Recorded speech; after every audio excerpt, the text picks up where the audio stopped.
Imagine if someone bought you your dream car for your birthday, but they put the keys to your car in a plastic bag and left the bag on the floor. You would pick up the bag and toss it in the bin, or if you're feeling very green, you would store it in a drawer.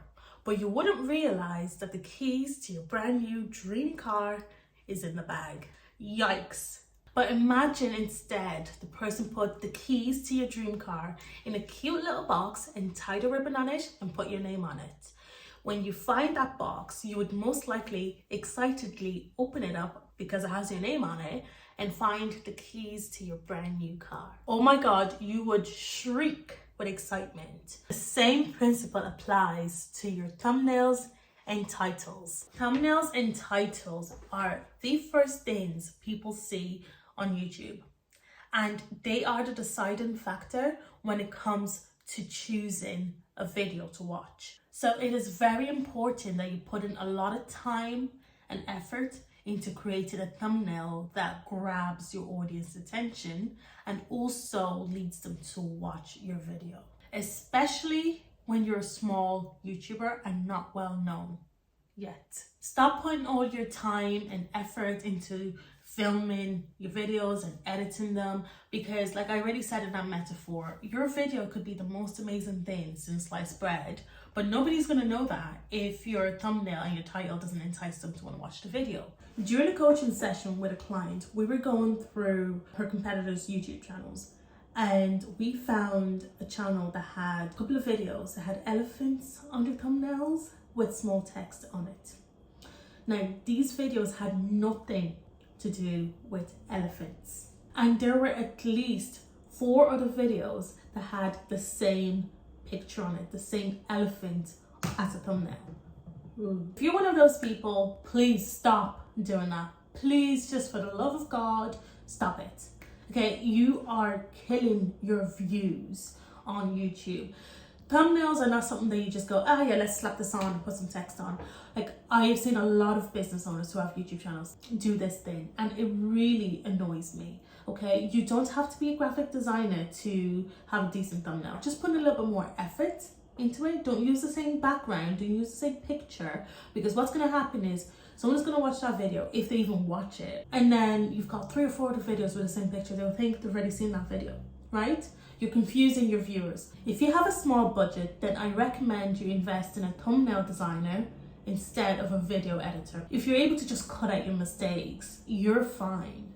But with a thumbnail, because it's so important, you're better off investing the little money that you've got into a thumbnail designer, and just a regular graphic designer won't do. They actually have to have experience in creating thumbnails and know what works in your niche on YouTube. So yes, spend your money on a thumbnail designer instead of a video editor if you have a small budget. So how do you design a thumbnail that actually works? It is so much more than just using bold colors. And when you're a small YouTuber and not well known yet, people aren't going to click on your videos just because you've got your face on it. Rule number 2, your thumbnail needs to evoke emotions. With the example of the thumbnail for this video, people who have a low view count on their videos in general will feel saddened by the before graph, because that is a reality that they've got that they desire to change. The after graph, on the other hand, will bring about the desire in them, because this is actually what they want from their videos. They want their views to skyrocket. Rule number 3, make them curious. With this example again, you are amazed by how the video went from 1 view per day to 20,000 views per day. And you're wondering, how the hell did I do that, and how can I do it for myself?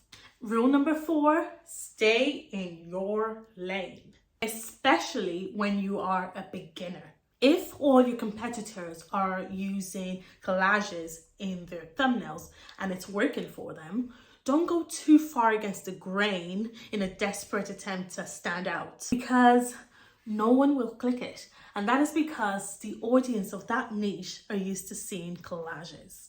Instead, what you need to do is to be inspired by your niche, but don't copy. Okay, so I'm gonna go sit down. Okay, so now let's talk about titles. Titles follow the exact same rules as thumbnails with an additional rule, but I will tell you about that in a bit. Think of your titles this way. Your titles are the seal of approval that your audience needs to click on your video. So your thumbnail has grabbed their attention, has drawn up some emotion in them and made them curious enough to go, oh, what's this video called?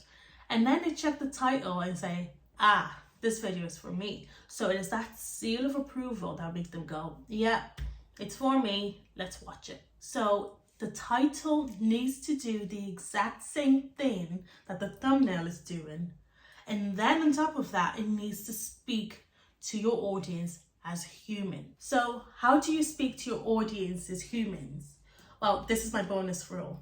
You need to use something I like to call a 2-part title. I don't know what the official name is, that's just what I call it. So what is a 2-part title, I hear you ask? For example, instead of titling a video as how to grow on Instagram, you could try instead saying, this is why you aren't growing on Instagram, / how to grow on Instagram. And what that does is the first part, this is why you're not growing on Instagram, speaks to the human because it evokes emotions. And then the second part, how to grow on Instagram, speaks to the algorithm or SEO. The reason why you want to do this is just having how to grow on Instagram may not be good enough because there are hundreds of people giving Instagram tips on YouTube. And there could be like 10, 20, 30 other videos with similar title. But because one person has a slightly better title to yours, that could be the reason why your audience picked them over you. So you need to work on their emotions and just give them that extra kick of the backside that they need to know that, yes, this video is for me and I'm gonna watch it. So if you're watching this video and thinking, well, that's all well and good, Jen, I don't even know how to start a YouTube channel for my business though, then you need to watch this video over here where I give you tips on how to start a YouTube channel for your business. So I'll see you over there.